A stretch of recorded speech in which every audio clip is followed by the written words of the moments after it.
राजधानी दिल्ली से खबर, जहां पर नगर निगम उपचुनाव से ठीक पहले आम आदमी पार्टी को बड़ा झटका लग गया है।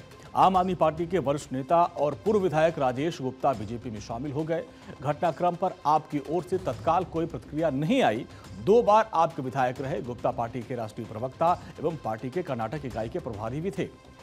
बीजेपी के दिल्ली प्रदेश अध्यक्ष वीरेंद्र सचदेवा की उपस्थिति में उनको बीजेपी में शामिल करवाया गया।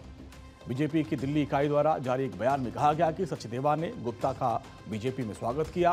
सचदेवा ने कहा कि आप नेता अब दिल्ली में उन कमियों और समस्याओं को गिना रहे हैं जो उनकी पार्टी में 12 साल के शासनकाल के दौरान हुआ था, और बीजेपी की 8 महीने पुरानी सरकार से वो लोग सवाल पूछ रहे हैं। आज मेरी वफादारी, मेरी ईमानदारी, मेरी समझदारी, जो अरविंद जी कहते थे, जिसकी वजह से उन्होंने मुझे 3 बार लड़ाया। मनीष जी जो मुझे कहते हैं कि कोई भी काम करो ये मना नहीं कर सकता। संजय सिंह जी मुझे मोबाइल विधायक कहते थे। दुर्गेश पाठक कहते थे जो राजेश गुप्ता सुबह 5 बजे मुझे उठा सकता है चुनाव में और 1 बजे रोज सुला के जाता है 1.5 महीने लगातार, उसको कोई नहीं डरा सकता, हरा सकता। आसान नहीं है, लेकिन अब कोई चारा नहीं था। बहुत सारे लोग छोड़ना चाहते हैं और मुझे लगता है अब छोड़ देना चाहिए और एक ऐसी जगह आना चाहिए जो सच में इस देश के लिए कुछ काम करे।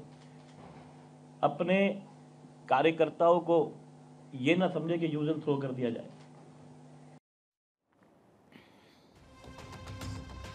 बीजेपी में शामिल होने के बाद राजेश गुप्ता ने आम आदमी पार्टी और उसके मुखिया अरविंद केजरीवाल पर भी जोरदार हमला किया और आरोप लगाया कि आप और उसके नेता अरविंद केजरीवाल के पतन के पीछे सबसे बड़ा कारण कार्यकर्ताओं के साथ इस्तेमाल करो और फेंको वाला व्यवहार था।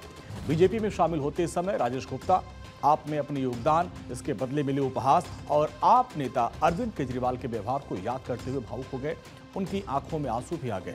राजेश गुप्ता ने कहा कि जब आपका गठन हुआ था तो कई जाने माने लोगों ने खुशी खुशी अरविंद केजरीवाल का साथ दिया, लेकिन उन्होंने सभी को धोखा दिया। एक एक करके उन सभी ने उनको छोड़ दिया। उन्होंने कहा कि आज दुर्भाग्य से मैं भी उस लिस्ट में शामिल हो गया हूं। उन कार्यकर्ताओं को इज्जत, मान सम्मान दें।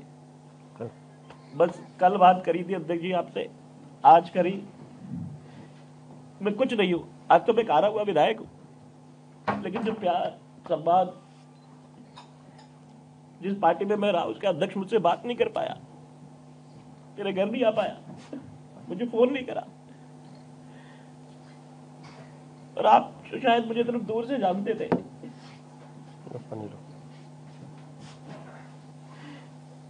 अरविंद जी, आपको सोचना पड़ेगा लोग आपको छोड़ के क्यों जा रहे हैं। जिस आदमी को आपने टिकट दी वो अपने जन्मदिन टैटू लगा लगा के मना रहा था जब आपके बच्चे परेशान थे। तो मैंने अपने बच्चों के जन्मदिन नहीं मनाए, तब मैंने अपनी सैलरी एक अखाड़े में दान कर दी,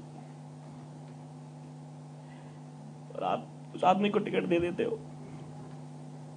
आप पे इतने आरोप लगे, हम आपके साथ करते रहे, टीवी पे आपके लिए लड़ते रहे, विधानसभा में लड़ते रहे।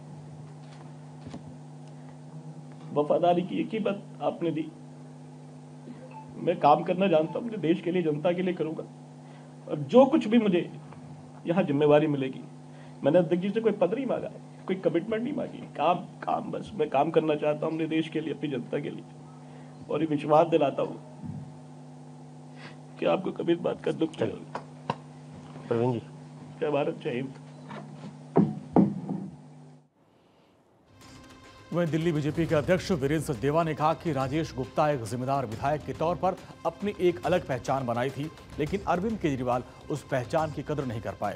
उन्होंने कहा कि विधानसभा चुनाव हार के बाद जिस तरीके से केजरीवाल दिल्ली से गायब हैं और जिन हालात में वो गए उसकी गहराई से जांच भी होनी चाहिए।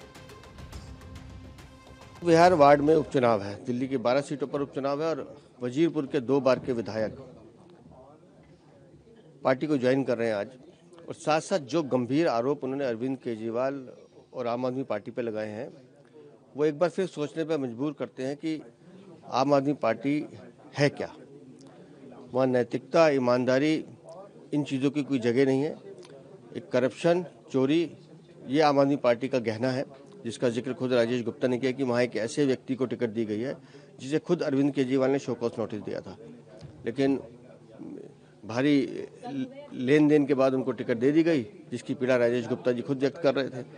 तो मुझे लगता है कि आम आदमी पार्टी का जो मूल चरित्र है वो सिर्फ ये है कि कैसे पैसा कमाया जाए, कैसे चोरी की जाए। उनको लोगों की भावनाओं से कोई मतलब नहीं, उन्हें अपने कार्यकर्ताओं की भावना से कोई मतलब नहीं, और इसलिए राजेश गुप्ता जैसे लोग आज व्यथित हैं। और ये उन्होंने कहा भी कि जिस भी व्यक्ति में थोड़े से भी स्वाभिमान है, ईमानदारी है, वो आम आदमी पार्टी में रुकेगा नहीं।